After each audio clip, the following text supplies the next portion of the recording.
Second, so we are going to learn in this session the introduction and implementation of image segmentation using deep learning. And we have with us eminent speaker Dr. Manish Bhatt. He is the postdoc Indian Institute of Science, Bangalore, and the consultant Shell Technology Center, Bangalore. Thank you, Pooja. Am I audible to you? Yes, sir, you are audible. Okay, and is the screen visible to you? Yes, sir, the screen is also visible. Okay, thank you all. Thanks for coming back. So in this session, we are going to see some introduction to image segmentation techniques, and then I will also show you some implementation on how to perform image segmentation using deep learning. So image segmentation in deep learning is a very new problem, and researchers are trying to look at it with very excitement because it seems to address many challenges. Modern computer vision technologies based on AI and deep learning methods has evolved dramatically in the last 10 years, and their applications include image classification, face recognition, identifying objects in images, video analysis and classification, medical image segmentation, etc. And many computer vision tasks require intelligent segmentation of an image, that is, to understand what is inside the image. So today's image segmentation techniques use models of deep learning for computer vision to understand. These techniques were unimaginable only 10 years ago, but today we understand which real world object is represented by each pixel of an image. Deep learning, deep learning can learn patterns in visual inputs in order to predict object classes that make up an image.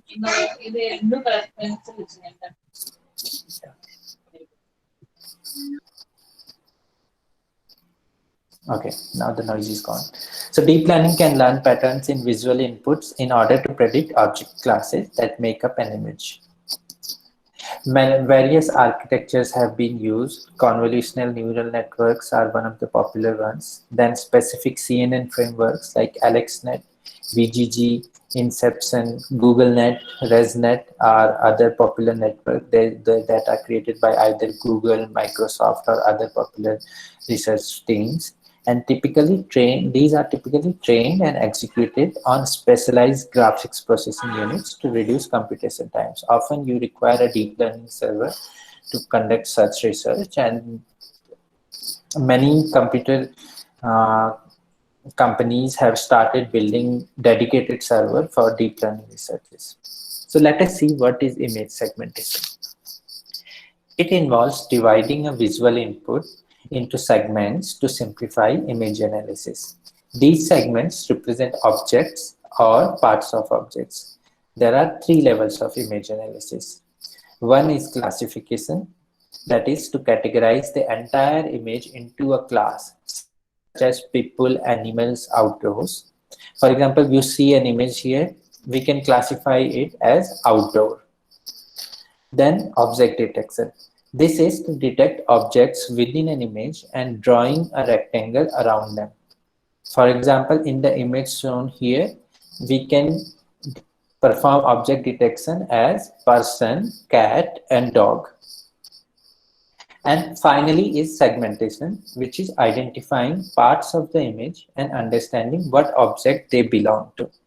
So segmentation is segmenting the either person or cat or dog from the image, segmenting the part of the image from the total image. So there are three levels. One is classification, to label the image as outdoors, detection, to detect the image as person, cat, or dog, and to segment each image separately.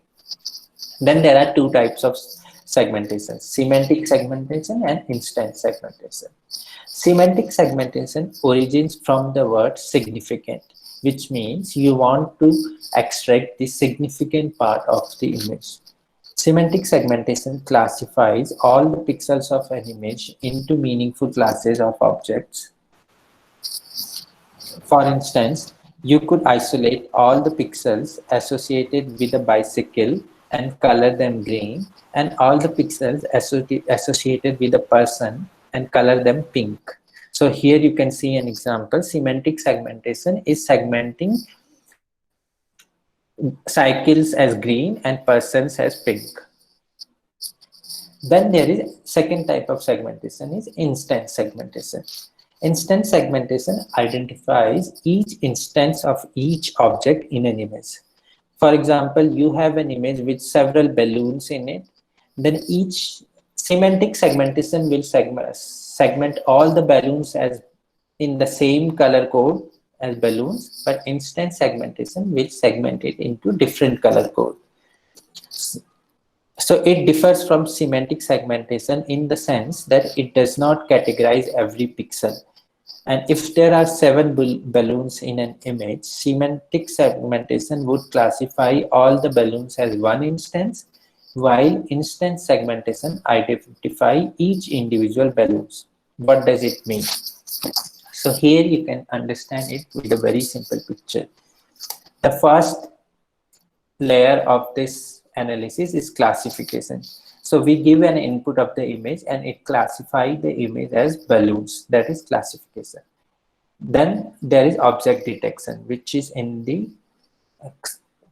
preparing rectangular shapes around each object, which you can see in the bottom first image. Then segmentation is two types. Semantic segmentation is color coding every balloon as blue color, while instance segmentation is color coding every balloon as a different color. Now we can first quickly see what are the old school image segmentation methods, and then we will move to our deep learning based image segmentation methods. Old school image segmentation methods are commonly used in the past, almost 10 years ago, but were less efficient than their deep learning counterparts. These methods require human intervention and expertise. That means that a person has to sit in front of computer to segment some part outside from the image. So there are various methods for these. The simplest and the most basic one is thresholding. So thresholding is the first image segmentation method. It divides an image into a foreground and background, and thresholding converts grayscale images into binary images or distinguishes the lighter and darker pixels of a color image. So here is an example for thresholding.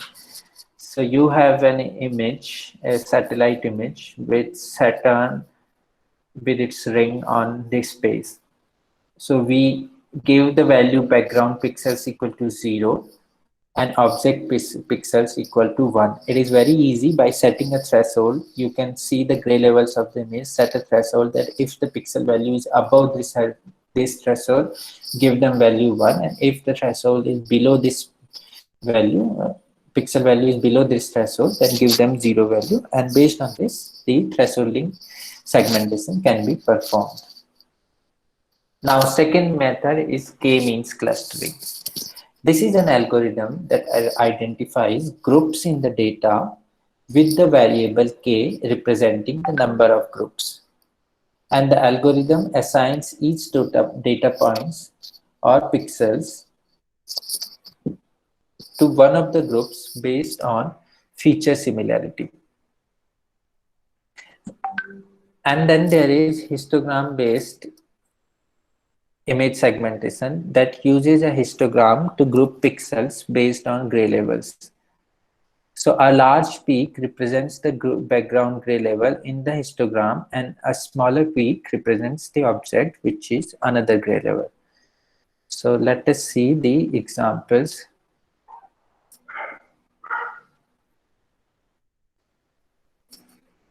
This is the example.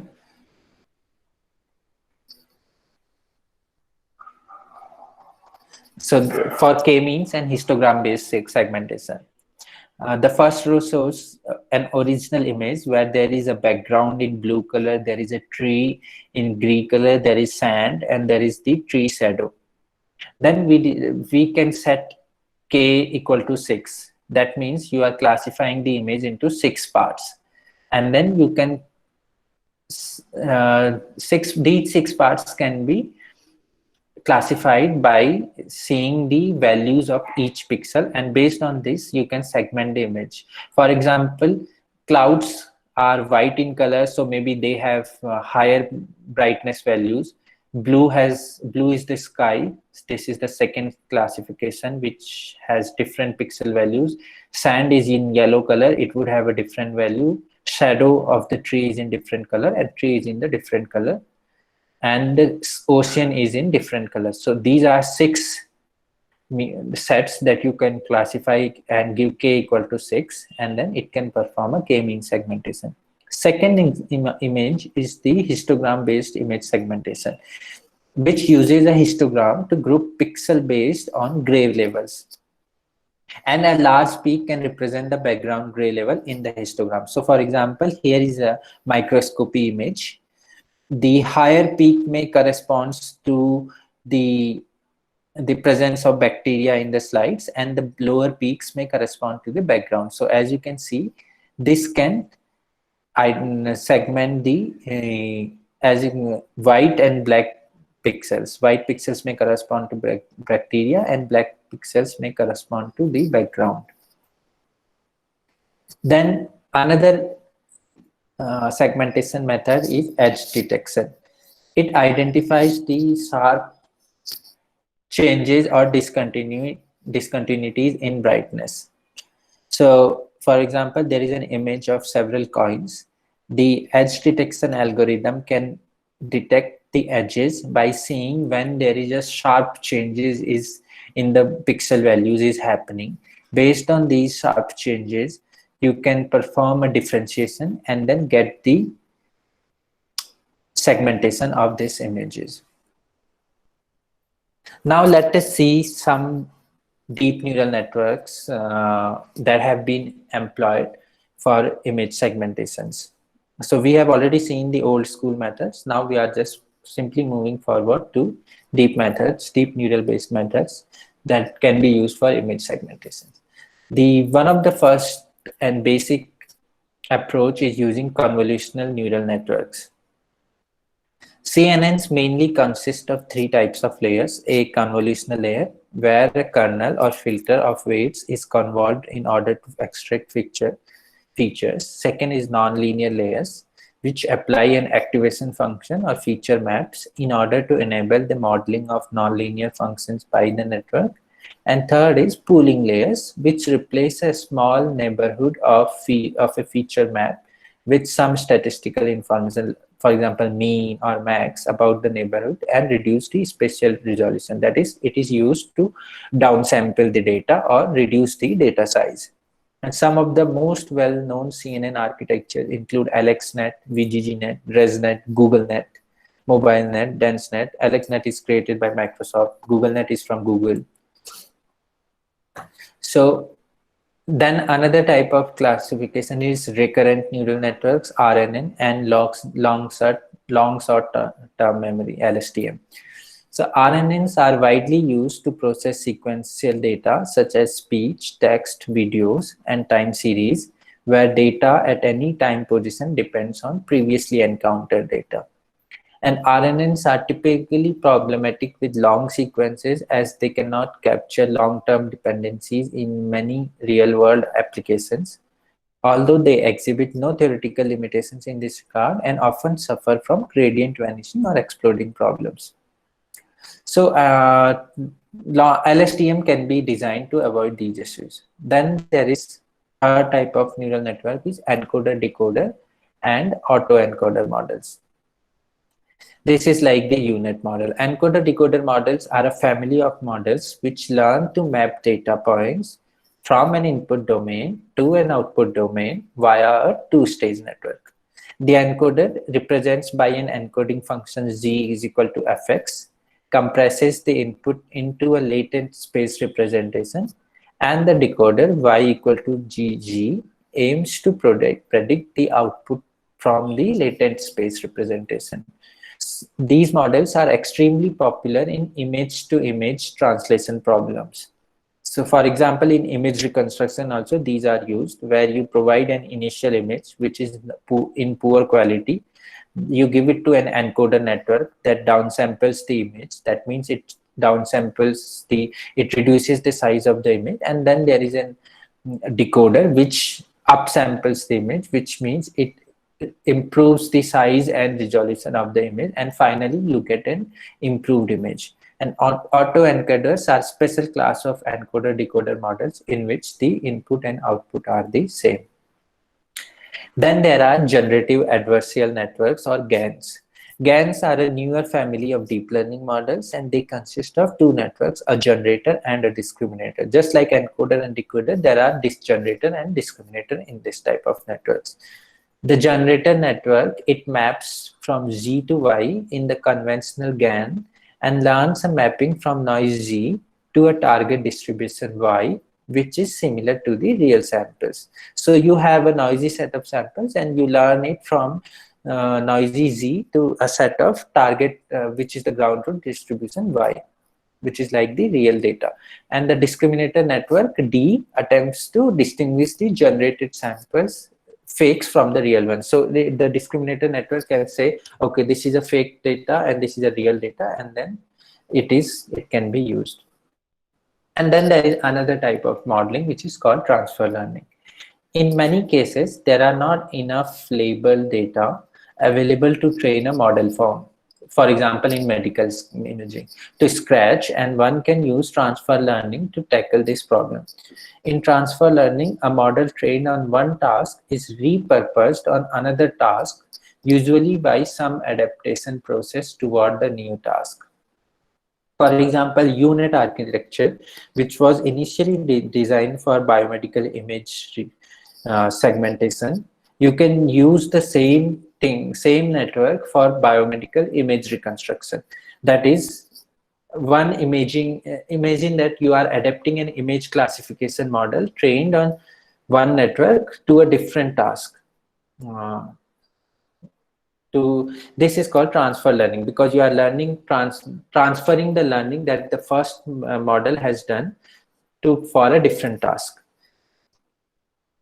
Another example is ImageNet, where you can imagine image classification model which was trained on ImageNet to use it for a texture classification or face recognition. So how deep learning powers image segmentation methods? Let us see that. Modern image segmentation techniques are powered by deep learning technology. And here are several deep learning architecture used for segmentation.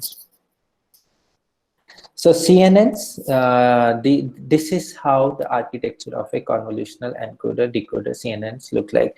There is several layers. There is batch normalization then to avoid overfitting. There are pooling layers to downsample, and you give an input image which could be an RGB image, and the output can be, for example, you are giving an image from the street where there is cars, trees, street, and then it is segmenting into different color codes with cars in blue, streets in pink, and the background in yellow.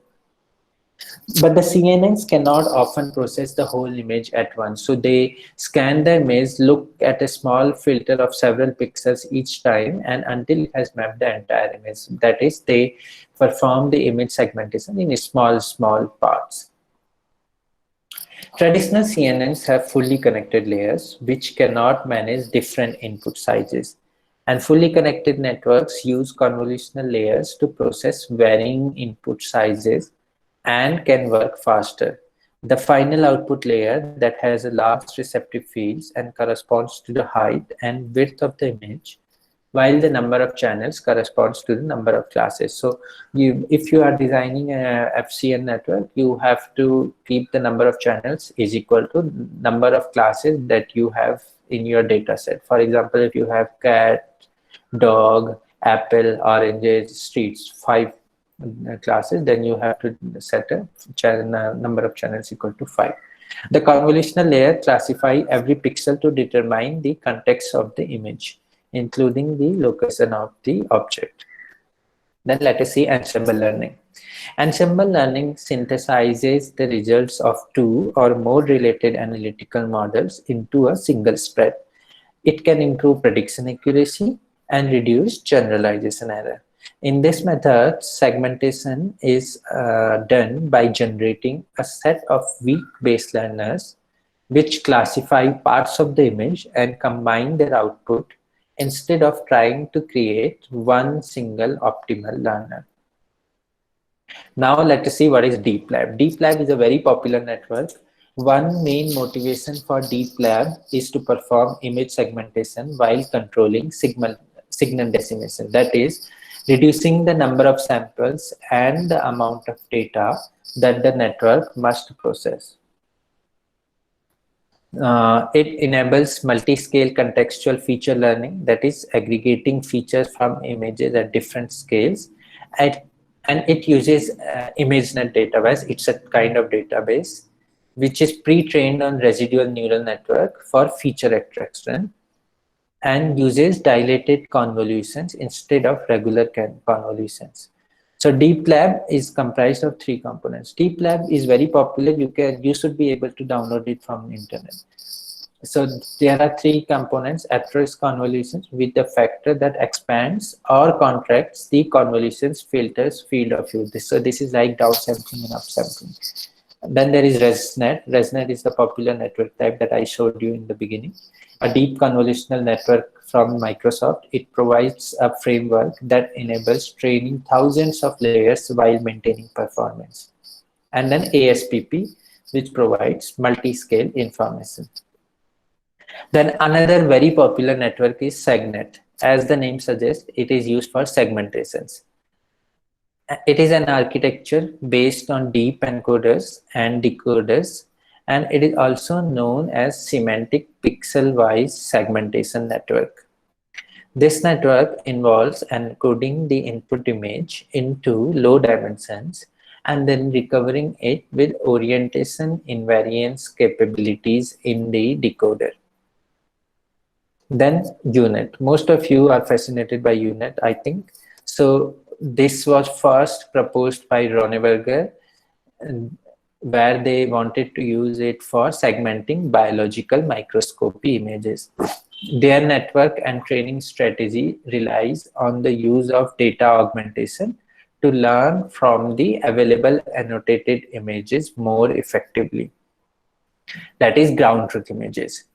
And the U-Net architecture comprised of two parts: a contracting path, which was the left side of the U-Net to capture context, and a symmetric expanding path, which was the right side of the U-Net that enables precise localization.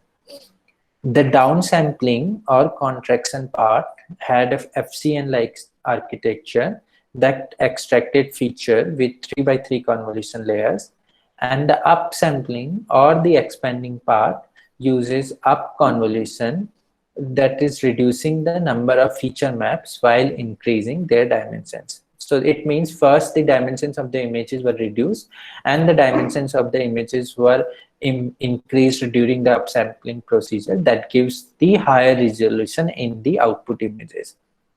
Feature maps from the downsampling part of the network are copied to the upsampling part to avoid losing pattern information. And the first U-Net was trained on 30 transmitted light microscopy images, and it also won the ISPI Cell Tracking Challenge 2015 by a large margin. A general semantic segmentation architecture can be broadly thought of as an encoder network followed by a decoder network. The encoder is usually a pre-trained classification network like VGGNet. VGGNet is a very popular network which is available for download, and ResNet, as I said, is prepared by Microsoft, is also available to download, followed by a decoder network. The task of the decoder is to semantically project the discriminative features and learned by the encoder onto the pixel space and to get a denser classification. So what is reason-based semantic segmentation? it is extracting the small parts from an image in smaller regions. For it first extracts free form regions from an image and describes them, followed by region-based classification. And it is usually done by labeling a pixel according to the highest scoring region that contains it. So for example, you can see an example here. The input image is a person, a cowboy image, a person walking on a horse, and there is some background in it. Then it extracts the region into 4 parts: the person, the horse, some background, and there is a small region towards the right bottom corner. Then it performs a region-based semantic segmentation. Then there is another approach to perform segmentation is by doing a weakly supervised semantic segmentation. Most of the relevant methods in semantic segmentation rely on large number of images with pixel-wide segmentation masks, that is, identifying pixels values and then suggesting that this pixel value belongs to this group. However, manually annotating these masks is quite time-consuming, frustrating, commercially expensive, because you need to ask some person to do it manually, so that is a lot of cost. So some weakly supervised methods fulfill the semantic segmentation by utilizing annotated boundary boxes. They just annotate the boundaries of the segmentation region. And Boxup employed the bounding box annotation as a supervision to train the network and iteratively improve the estimated mask for semantic segmentation. So here you can see there is an image of TV, persons, tables, and some background. And then it identifies the boundaries of these group. So for example, the boundaries of the person group is identified, and within this boundary, it is given everything inside this boundary is identified as person. Everything inside the boundary of table is identified as table, and everything inside the boundary of TV is identified as TV. So why image segmentation is required right now, and what are their applications? Some of the simple thing is object detection and face detection. And then in medical imaging, it is used to extract clinically relevant information from medical images. For example, there is a breast mammogram, and you want to segment the breast cancerous tissue from that mammogram so that surgeons can perform a surgery, so that they have an outline. Okay, we want to remove this part from this body tissue. So for surgeons, you need to create image segmentation. Then in machine vision, the applications that capture and process images to provide operational guidance to devices. For example, in a manufacturing factory, there is an inspection system that photographs soda bottles and then analyzes the images according to pass-fill criteria to determine if the bottles are properly filled or not. Image segmentation has also applications in video surveillance, in video tracking, and moving object tracking. For example, self-driving vehicles. Tesla is trying to make it. Autonomous cars must be able to perceive and understand their environment in order to drive safely. So they have been working rigorously on improving image segmentation algorithms for their Tesla cars. Then there is iris recognition. This is a form of biometric identification to analyze video images of a person's eye. For example, in your Aadhaar card, we can use it. And face recognition identifies an individual in a frame from a video source. So this is often used for surveillance in crowded settings. In fact, the recent iPhones are also using face recognition algorithm to quickly unlock or lock your phones. Then another application is in retails and manufacturing. This application provides retailers with an understanding of the layout of goods on the shelf. So real-time process, this is a real-time process to detect whether some goods are present or absent on the shelf. If a producer is absent, they can identify the cause, alert the merchandiser, and recommend solutions for the corresponding part of the supply chain.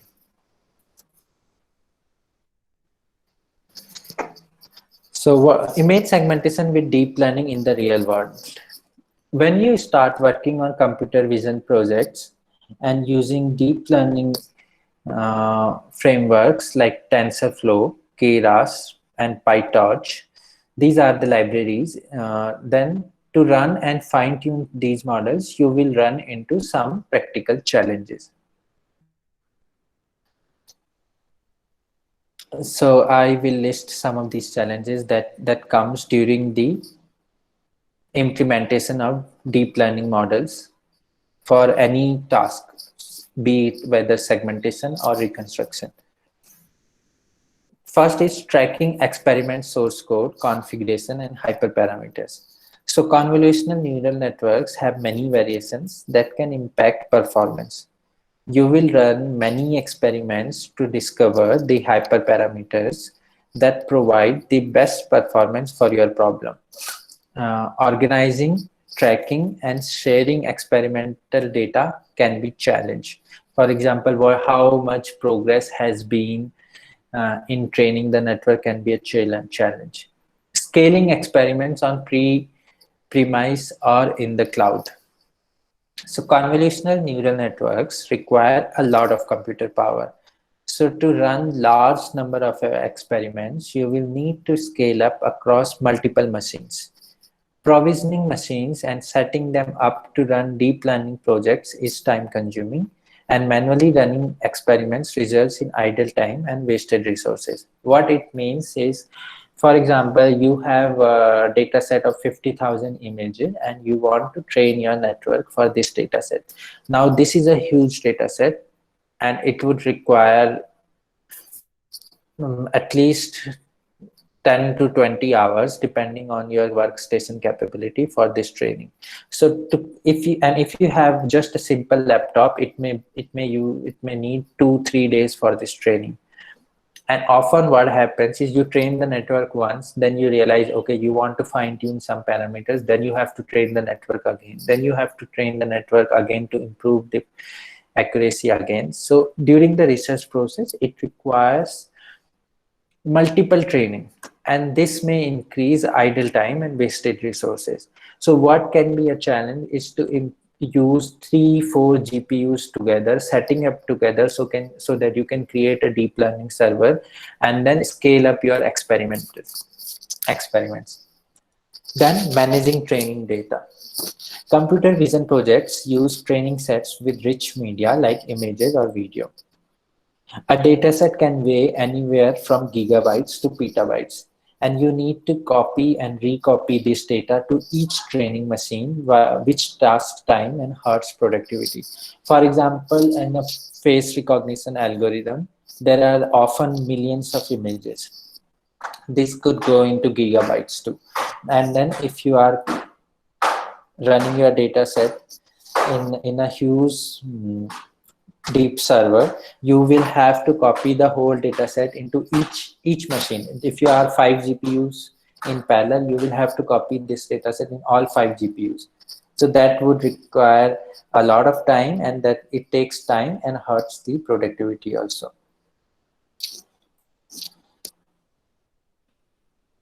So now we will see a quick tutorial for semantic segmentation with pre-trained VGG16 model. So VGG16 is a very popular deep segmentation model, and you can begin it by downloading a pre-trained VGG16 model and add the model juice subfolder, which is a library inside the model, to the primary code folder. So task is to, for example, if you have a beaker image with water in it, and you want to segment the water area so that you can define how much beaker is filled or not. For example, I give you the example of soda bottles in a manufacturing factory. This can be used to identify whether soda bottles were fully filled or not. So this VGG16 model is available in this GitHub library. I have given the link for it.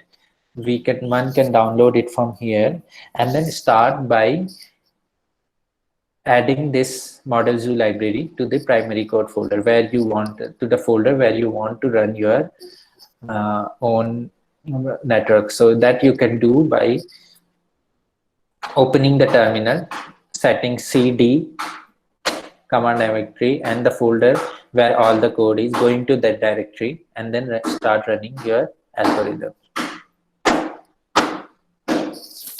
So for any neural network, there are the first step is training the network, and then you want to go ahead from there. So any neural network that you download from the internet, they are well tested.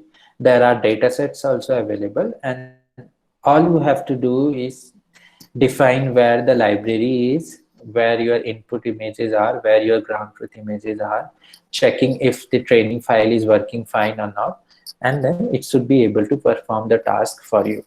For example, in VGG16, there is a file called train.py. This is a Python file. This train.py file can be used to train your network with ground truth images. For this, you would have to create two folders. One folder where you would keep the training images and one folder where you would keep the ground truth images or ground truth labels. So create a folder in which all your training images are kept and name them, let's say train underscore image underscore dir. Dir stands for directory. Similarly, create a folder where all the ground truths are kept and name them train underscore label underscore dir. So what it means is, let us say that you have 10,000 images of cats playing in a park. So in the training images, you are just going to keep all the outdoor images, and in the ground truth folder, you are going to keep all the folder which are already annotated, where the cats are already segmented. The manual segmentation is already done by someone, by a human. So this is ground truth images. So create these two folders, one for training images and one for ground truth images. And then keep your pre-trained VGG16 model, which is available on internet, and put it in a folder and name it model underscore path. Then set number of classes labels in number of classes. For example, your images, your whole data set had 3 classes: cats, dogs, birds, humans. Let's say 4 data sets. So you have to set number of classes equal to 4 and then run training scripts. So training requires very simple steps. Listing again: first create a training folder, then create a ground truth folder, and then set number of classes in your training dataset and run the training script in your Python in your terminal. That's all you have to do. You have to be sure that all your model libraries are in the right folder paths. Their names are correct. So these names are according to the names written in the train.py script file. So just name your folder same thing and your model should work fine. Then next step is to predict pixel-wise annotation using trained VGG network. So for this, there is another file in your VGG16 network. It must be called inference.py. It is already there. Then what you have to do is image directory folder, which was there where the input images for the predictions are located. So you have to keep it there. And set the number of classes in num classes, which is like, for example, if you have cats, dogs, humans, and birds, so you have to write 4 classes. So write num classes equal to 4, and then set folder where you want the output annotated images to be saved. For example, prediction directory, and run script. So this is the testing step. What you have to do in the first previous step, in the step 1, in the training step, you give training images and ground truth images. In the testing step, in this step, you give images for which there is no ground truth, and then you create a prediction directory. So you have to create one folder called image directory and one folder called prediction directory, and set number of classes equal to 4 if you have 4 classes, and then run the script inference.py. That's all. Then there is third step, which is evaluating network performance using intersection over union. So for this also there is a Python file called evaluate_net_iou.py. Now what you have to do, this we are doing to evaluate the network performance, whether it is working good or not. What you have to do is set the image directory to the folder where the input image for predictions are located, and then set folder for ground truth labels in label_directory. These label maps should be saved as PNG images with the same name as the corresponding image and PNG ending. And then set number of classes number in num_classes and run script. What it means is, for example, if your images are saved as cat_0001, then you have to save the ground truth images as cat_0001.png, and then set the images image directory and then label directory, and then set the number of classes equal to 4 because you have 4 classes: cats, dogs, humans, and birds. And then you have to run the script, and this would complete the validation. So that's all you have to do. Once again, going from the first step, training, use the train.py file, create one folder for training images, train_image_directory, create one folder for ground truth label, and set the number of classes and run this file. Testing, create an image directory, create a prediction directory, and run this file. Validating, create an image directory, create a label directory, and run this file, and you can evaluate network performance. Now let us see another tutorial, which is, the first one was based on VGG16 model. Now let us see this tutorial, which is based on deep lab model. This is used this is for modifying the deep lab code to train on your own data set. So before you begin, install one of the deep lab implementations in TensorFlow, which is available for download. So what you can do is you can start from GitHub, where this deep lab library is there. You can download the codes for TensorFlow and install on your system. And now the second step is preparing the data set that you have. Before you create your own data set to train deep lab, you should be very clear about what you want to do with it. Here are 2 scenarios. Either you want to train the model from scratch. If you want to train the model from scratch, you are free to have any number of classes of objects, that is number of labels for segmentations. So for example, you can, if you are starting from scratch and you want to create 10 labels in outdoor images like tree, birds, cats, cars, dogs, humans, toys, kids. So any number of classes that you want to do, you are free to do that. But this would require a very long time for training. The second approach is use the pre-trained model, which is already there. So if you want to use the pre-trained model, this would take far less time for training compared to starting from the scratch. So you have to decide what you want to do. It is based on your own research goal, and you should be very clear about what you want to do. Then let us say you name your data set as PQR. So create a new folder PQR. It should be in the same library where you are in your terminal window. And then create a new folder PQR and then save it here: TensorFlow, models, research, deep lab, datasets, PQR.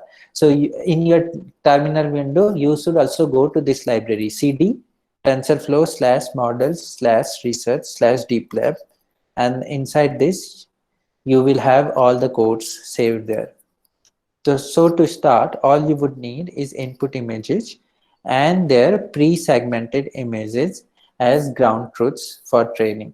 For example, you are using a face recognition segmentation. So you should have 10,000 images, let's say, where pre-images will be normal images and the segmented images where face segmentation is already done for ground truth. So this data set should be ready. Now creating dataset folders. This is the first step.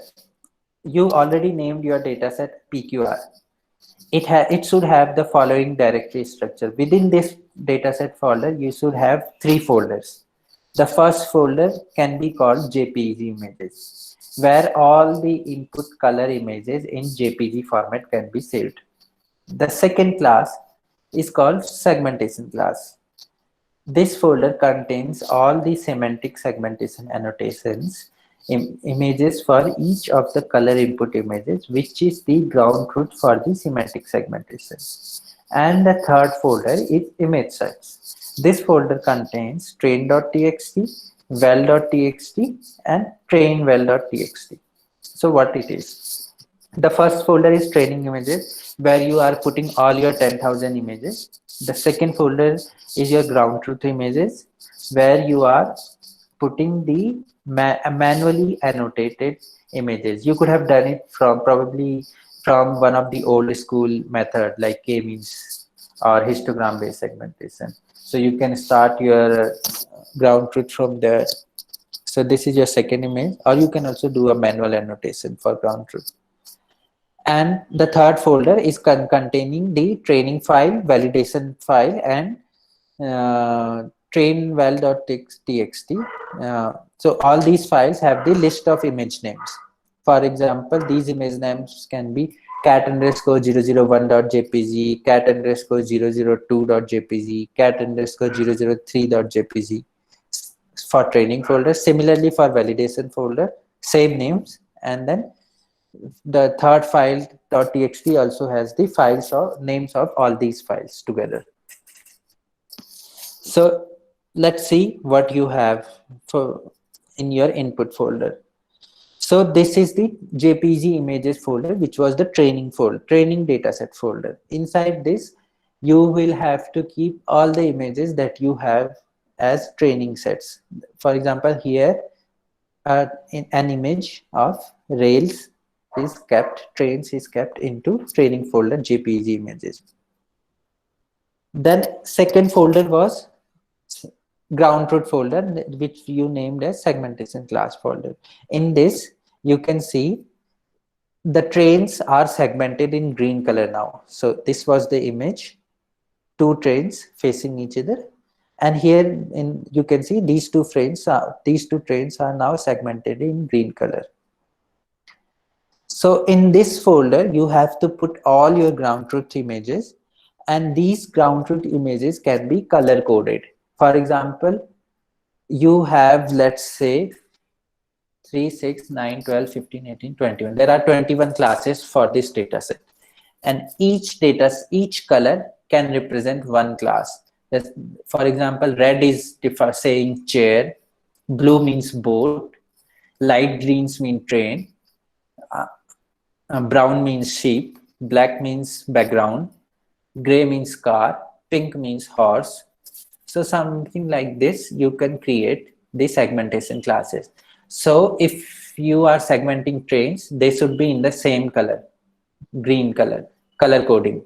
If you are segmenting chairs, the chair segmentation should be in red color. If you are segmenting boat, it should be in blue color. So color coded class should be in this ground truth folder. And this segmentation has to be done either by one of the old school methods like k-means, histogram, or thresholding, or this has to be done manually by annotating oneself by sitting in front of the computer. So this is how you have to create the ground truth. Usually these are available in the data sets that are available for download, and I will come to that later. Now, once you have created these two folders, you have to be careful in naming the images, how you have to name these images. So these images can be named in a sequence, and train.txt files keeps the names of the images that you need for training dataset, and it can be named as PQR underscore, for example, 32, 33, 34, PQR underscore 000 35 36 in a sequence. You can name something like that. It could be anything like cat underscore something, dog underscore 123, person underscore 123. Name them in a sequence, and it would be easy for you. Then let us see how to define the dataset descriptor. What you have to do is, once you have created your dataset, save them into different folders, ground truth in one folder and training set in one folder. Then you have to open the file segmentation underscore dataset.py, which was present in the datasets folder. And you have to add the following code segment defining the description for your PQR dataset. So what you are here doing is adding this line to this Python file, PQR seg information. This is the segmentation information equal to dataset descriptors. Then you have to say split to sizes, and train is 11, like how many images you are going to use for training. So if you are using 11,111 images, then set train equal to 11,111. Then how many images are there for validation and training? Train val is equal to 2. For validation also, the same number of images is used here in this example. So it can be different. You can have 10,000 images for train and training of 5,000 for validation.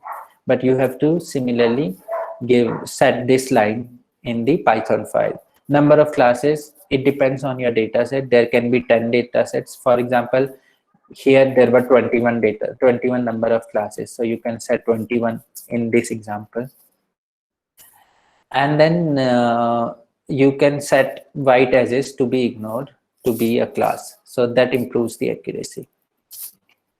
Then how to perform the training. In order to train the model on your dataset, you need to run the train.py file in the research, which is saved in the research/deeplab folder. So in your command window in your terminal, you should be in this folder. You should write cd research/deeplab, and then you have to write simply train.py. That's all. This is all your training. This is all it is required for training. It will run for several hours. You have to wait, and you have to make sure that you saved all the data sets in the right folder, named all the files correctly. You are in the correct directory. Your terminal is in this deeplab folder, and all you have to do is write train.py, and voila, you have successfully trained deeplab on your data set. So let us see how you can use this implementation for your own research purposes. For example, you want to perform a medical image segmentation, which is like CT images. You have a set of CT images, and you want to segment something from these CT images. Why it is important? Because CT, they can be used to diagnose several diseases or assess treatments. And doctors typically rely on manual or semi-automatic techniques to study anomalies in the shape or textures of organs of CT scans.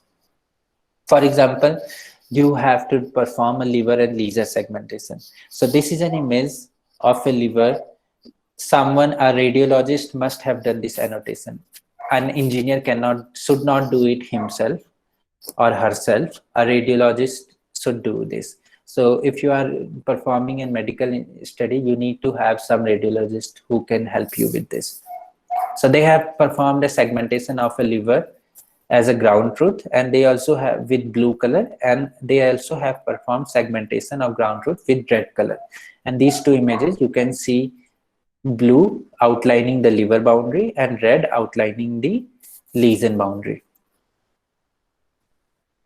Then you can use data augmentation with flips and rotations to create multiple data sets. That means just rotating your image, and then because you have limited number of images, you must have, let's say you have only 100 images, so you can rotate, flip your images to create 1000 images from only those 100 images. So you can use data augmentation.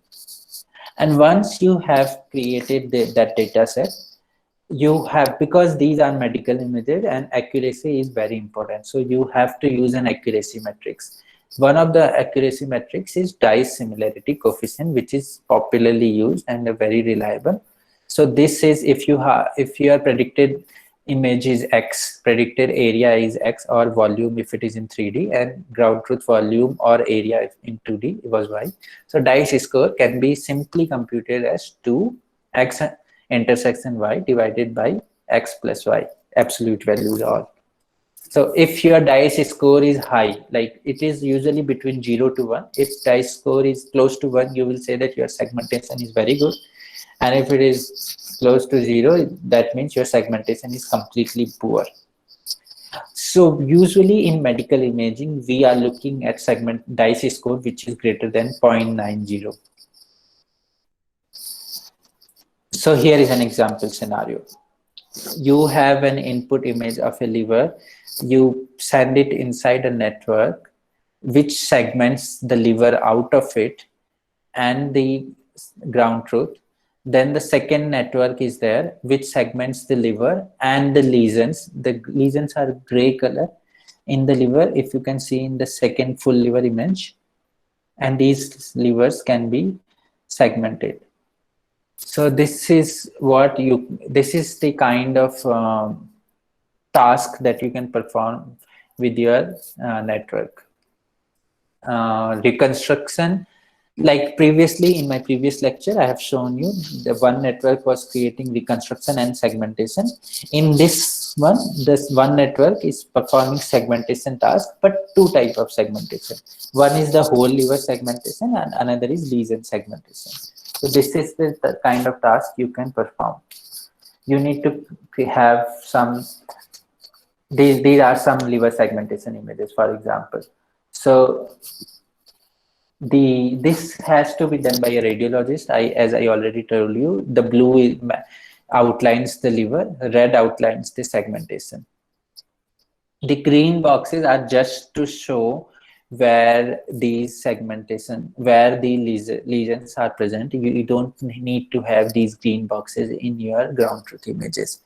So bottom row is what you need to keep in your ground truth folder, and the first row is just for your illustration. It should not be kept anywhere. So this is how liver segmentation can be done using one of the implementations that I showed you.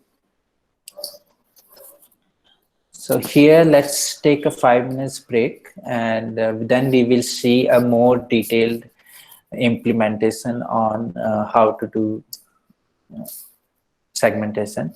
You can just go for a walk around your house and check your email, and I'll come back in 5 minutes. So this is an example image of how we create semantic labels.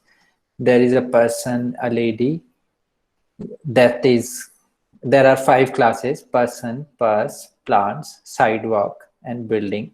And accordingly, pixel values are given 1, 2, 3, 4, 5, and then segmentation can be performed, and these are called semantic labels. Okay, going forward. So we have seen how to perform implementation of segmentation using deep learning models. We also saw some challenges that we came across. Now let us see what are the pre-processing steps required for image data. So neural network image recognition algorithms rely on the quality of the data set. That is the images used to train and test the model. You need to have a very good ground truth images corresponding to the training set that you have. If your ground truth is off the target, your network is going to perform poorly. Here are few important parameters and considerations for image data preparation. Number one, image size. So higher quality image give the model more information, but require more neural network nodes and more computing powers to process. So if your image sizes are, let's say, 1000 by 1000 pixels, it will take a lot of time for training the network. Number of images. The more data you feed to a model, the more accurate it will be. But again, the more computation power it would require. The number of channels. If your grayscale images have 2 channels, let's say black and white, and color images typically have 3 color channels, let's say red, green, blue, then this color can be represented in the range 0 to 255. So depending on whether you have grayscale images or RGB images, number of channels can be checked. Aspect ratio. You have to check that all your data set in all the image sizes have the same aspect ratio and sizes. Typically, all neural networks assume a square shape input image. So it should not happen that 100 of your images are 300 by 300 pixels and then rest of the images are 400 by 400 pixels. Some images are 1000 by 600 pixels. If this is the case of your data set, your network will fail. You have to make sure that all images have same size and same aspect ratio. Then image scaling. Once all images are squared, you can scale each image. There are many upscaling and downscaling techniques which are available as functions in deep learning libraries. Then you have to see mean standard deviation of input data. You can look at the mean image by calculating the mean value of each pixel, and in all training examples to obtain information on underlying structures in the images. For example, you have a set of tree images which are mainly green in color. So you can obtain the mean values and you will know that, okay, the mean green value may correspond to tree. And then you have cat values, cat pixels, which are brown in color. So mean brown color corresponds to cats. Then you have sky pictures, picture. You can take a mean of all blue pixel images and you can say this classify into sky, something like that. And then normalizing image inputs. So ensure that all input parameters have a uniform data distribution. This makes convergence speedier when you train the network, and you can conduct data normalization by subtracting the mean from each pixel and then dividing the outcome by a standard deviation. So normalizing is very important for pre-processing your data set. If normalization is not done, usually networks fail. But it is a very simple process. Just normalize every image that you have, and it would make sure that the range of the pixel values are similar for all the images, and the network will perform properly. Then dimensionality reduction. You can decide to collapse the RGB channels into a grayscale channel. This will improve the speed of your script that you are running on your workstation. So often if you have a normal desktop, you should do this. Otherwise it would take 2-3 days to train the network. If you have a higher workstation that like right now HP, Dell, everybody has started creating deep learning servers. So if you have one of those servers, you don't need to do that because those servers can handle huge data set. Data augmentation, it involves augmenting the existing data set with perturbed types of current images, including scaling and rotating. And you do this to expose the neural network to a variety of variations. For example, this is very important in medical images where you have limited data. Let's say you have only 1000 images and you need to create 10,000 images for your training data set. So each image you can rotate 10 times let's say at an angle of 36 degrees. So if you create this, there will be at each image can create 10 variations, and 1,000 images can create 10,000 variations. So just from a small set of 1,000 images, you can make a huge set of images by augmenting them by either using rotating or scaling. So you have to make sure that when you prepare a data set, they have the same size. You have to look at their how many number of images are there, what is their aspect ratio, whether you want to do data augmentation or not, and then you can move forward toward training your network. Now let us see what are the limitations. For an average image with hundreds of pixels and 3 channels, a traditional neural network will generate millions of parameters, which can lead to overfitting. This happens when the images are very similar, and this overfitting can be avoided by using dropouts or batch normalization. Then another limitation is the model would be very computationally intensive. They require huge power. It may be difficult to interpret results, debug, and tune the model to improve its performance. Often you don't understand, like you train your network and it does not perform well, and then you don't know what parameters you need to change because there are so many parameters, and the reasoning is often absent from deep neural networks. So just fine tuning the model is very difficult. Then you require high processing powers. Unlike old school methods, which can be done on a very simple laptop or desktop, deep learning models require specialized GPUs. And these models can fail when images are rotated or tilted, or when an image has the features of the desired object, but not in the correct order of position. For example, a face with the nose and mouth, if switched around, this network can be failed. So I would suggest you to go on internet and read about deep fool network, and that can tell you in which situations your network can fail. So Deep Fool is a very good paper. I really like that.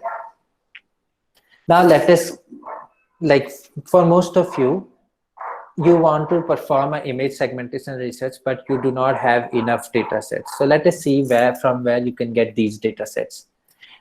These data sets are available on internet, and there are multiple data sets. I am just naming for a few of them. One is Pascal Visual Object Classes, which has more than 10,000 images and 20 categories. Like it is shown here, there are aeroplane, bicycle, car, dog, chair, bird, person, TV, train. So it has more than 10,000 images. Another data set is called Pascal Context. It has 500 categories, including indoor and outdoor scenes, and 10,000 images. And there are semantic segmentation, ground truth also done. So you can just download this data set for training your network. There is COCO, Common Objects in Context dataset, which has 80 categories and 300,000 images. That's a huge dataset. If you have a good workstation for your research, I would recommend using COCO dataset. There is Sun RGB dataset with 10,000 images with indoor scenes. For example, you want to do an image segmentation with office space or something. This is a good dataset for that. There is ADE 20K with 22,000 images and 150 categories of real general scenes. And there is Cityscapes, which is for real driving scenes. For example, you are building a project for automated cars. So use the Cityscapes dataset. There are more than 25,000 images and 30 categories, and these are real driving scenes. So all of these, there are more than these data sets available on internet based on what your research project looks like. You can go on internet, search a little bit, find a good data set with more than 10,000 images and more, let's say 30-40 categories. And then go back to choosing a good network, let's say VGG16 example I have already shown you. then use this dataset and those that network to perform your segmentation task.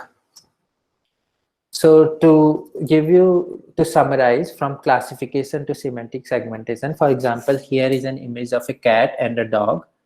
What you can do is segment a small pixel, give a mean value to this pixel, run it through a CNN, and then classify the center pixel as cat. And based on this, you can repeat for this for every pixel, and the CNN based on this can classify cat or dog.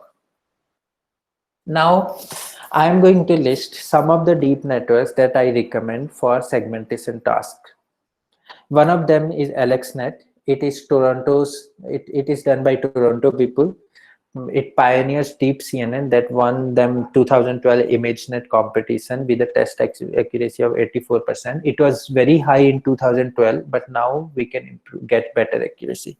It consists of 5 convolutional layers and max pooling ones, ReLUs and non-linearities, and 3 fully convolutional layers and dropouts.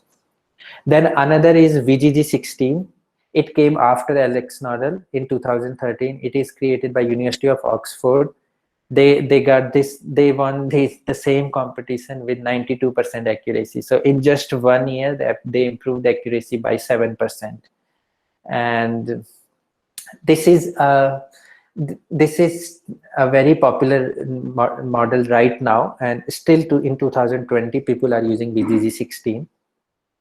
GoogleNet came in 2014, 1 year later, and improved the accuracy 1% to 93.3%.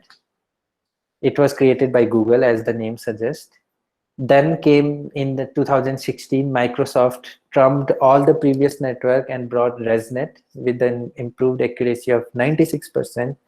And this network, the specific specialization is that it has 152 layers. So it is well known due to its depth and the introduction of residual blocks. So I would say that you should go for one of these 4 data sets. Usually we don't know which data set will work better for the task in hand. For example, AlexNet can perform better than VGG16, even though here it says they won it with higher accuracy because this is for a certain data set. So depending on your data set, you can try all 4 of these. These are 4 popular data sets and check which one works better for you. I am guessing VGG16 and ResNet is one of the 2 very good networks, and they can help you in most of the segmentation tasks. So this is the figure and analysis of deep neural network models for practical applications. This is a 2017 based on the 2017 models discovered by them. VGG16, as you can see in the second image, has a very high accuracy and can perform very high number of operations too.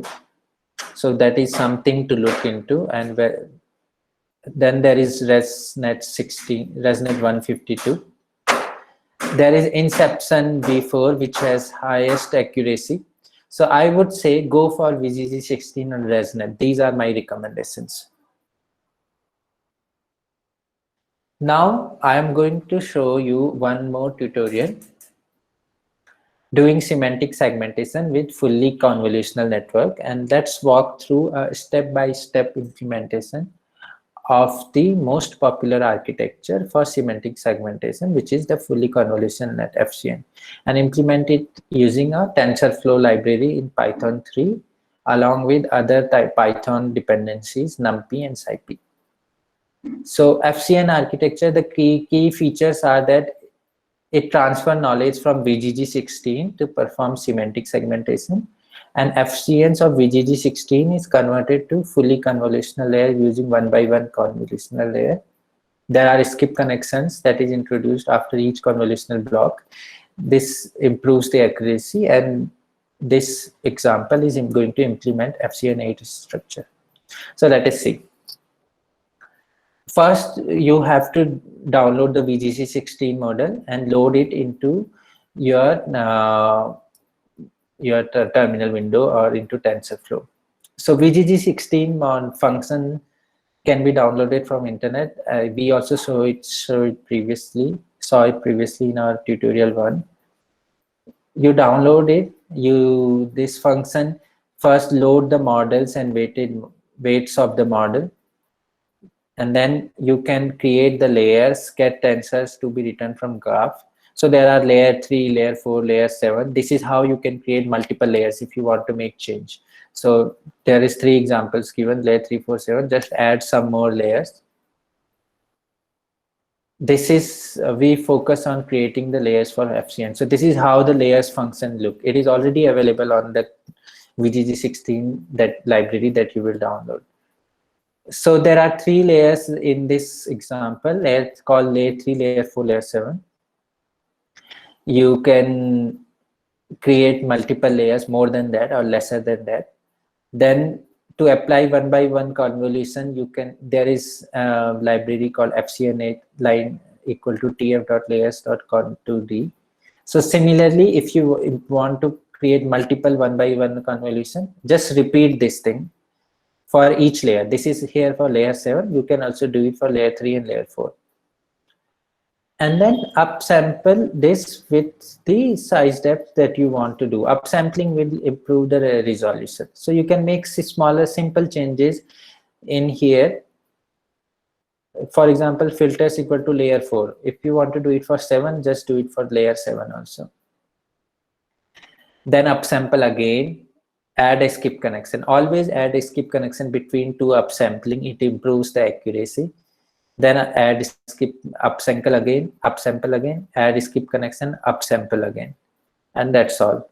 So this is for layer 3, layer 4, layer 7. These are 3 layer based architecture. If you are creating 4 layer based or 5 layers based, you have to add 2 more layers. That's all.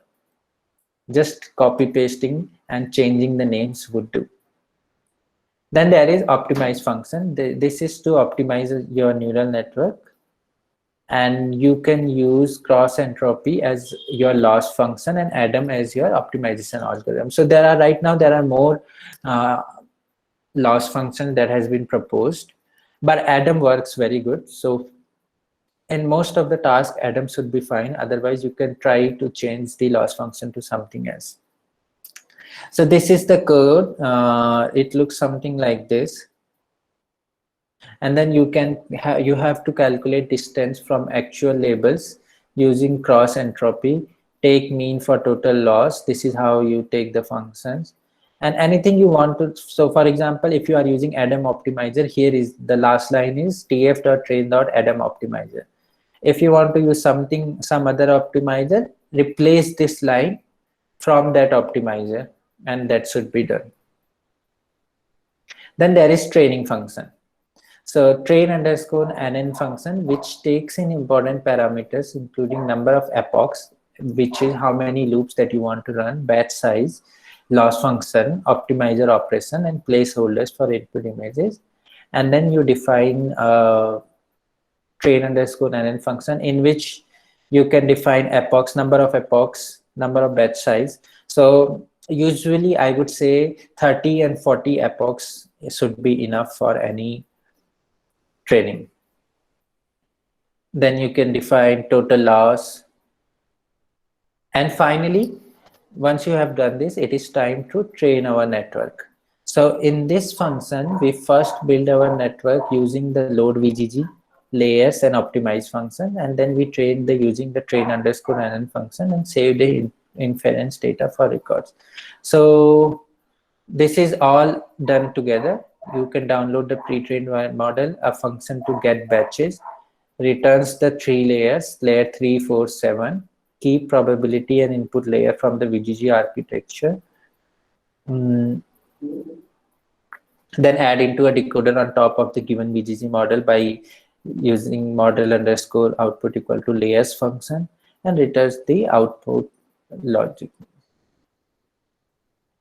So this is the function train the neural network, train_nn. You have to write number of epochs. Let's say you have given epochs equal to 40. So you have to write here 40. If your batch size is 10, you have to write here 10.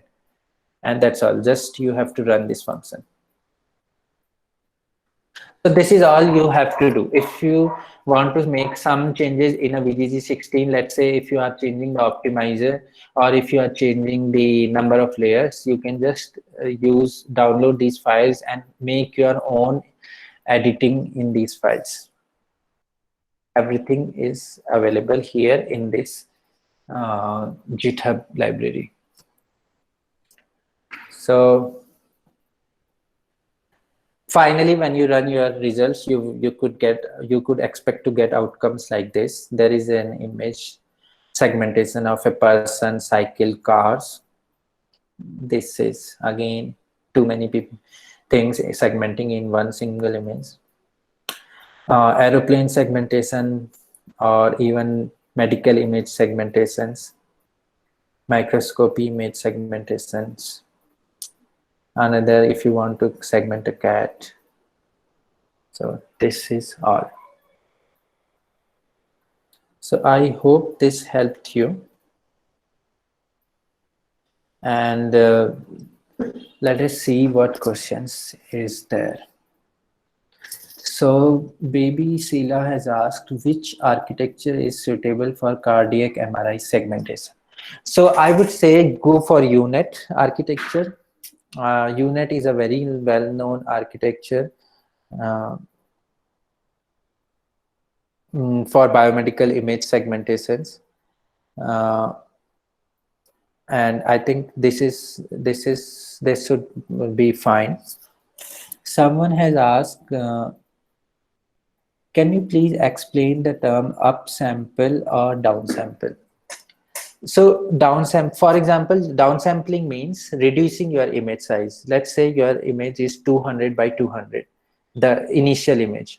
And let's say you are using a UNet architecture. It has one side which downsamples and another side which upsamples. So downsampling means reducing the 200 by 200 size to, let's say, 100 by 100. Then in the next downsampling, reducing this image to 60 by 60, then reducing this image to 30 by 30. So as the term suggests, downsampling is just downsampling, reducing the size of the image, and upsampling is upsampling, that is increasing the size of the image. So once you have reached 60 by 60, then on the decoder side on the UNet architecture, in each layer from 60 by 62 it goes to 100 by 100, then 150 by 150, then 200 by 200. So with this downsampling and upsampling, it can increase the final output is higher resolution. So I think pooling layers can be used for this purpose, for downsampling, for example. So let's say there are a 3 by 3 pixel region of interest.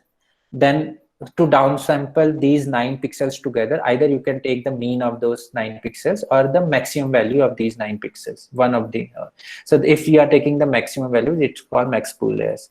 So downsampling, as I said, it's just the downsampling, reducing the size of the image. Now, someone has asked which deep architecture is good for text data segmentation and detection. You can go for something based on RNN. They are very good for such research. So ResNet can be used. ResNet was created by Microsoft. Trying ResNet or RNN based, recurrent neural network based architectures. Someone has asked how 3D images will be segmented, converted into 3D or any other methods. So I would say if you have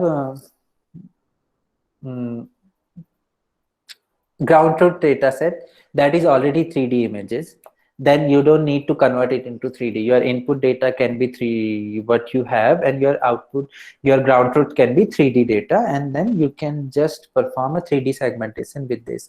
But the challenge here would be loading 3D images would require immense computational power, and then that could be very difficult. So in that case, you can definitely convert these. Let's say your image size is 100 by 100 by 50 in 3 dimensions.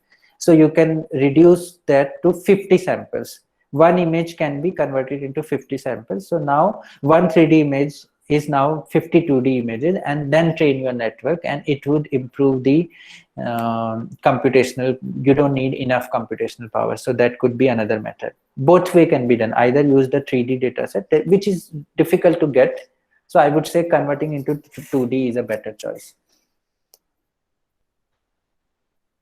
So I think that was it. And the time is also 1:15. So thank you for the being here. Thank you, sir. Uh, Thank you, all the participants. I would like to thank Manish, sir, for the expert session on image segmentation using deep learning. Sir has explained all the required steps to perform the image segmentation using deep learning, like how to prepare the dataset, training file, and testing file and on. And sir has also explored various research opportunities, challenges of deep learning, and discussed the advanced applications in this arena. Thanks a lot, sir, for this expert session. It really helped a lot to learn and to work in this new dimensions. Thanks a lot, sir. I Okay, thank thank you. I can share this the PPT with you, and maybe you can share it with the participants. Thank you, sir. I request all the participants, if they have any query, they can again ask, or they are allowed to leave also. We will again reconnect the session at 2 p.m. with Dr. Kuldeep, sir, from MNIT Jaipur. So I would request you to please rejoin the session at 2 p.m. Thank you. Okay, thank you. Bye bye. Thank you, sir. Thank you, everyone.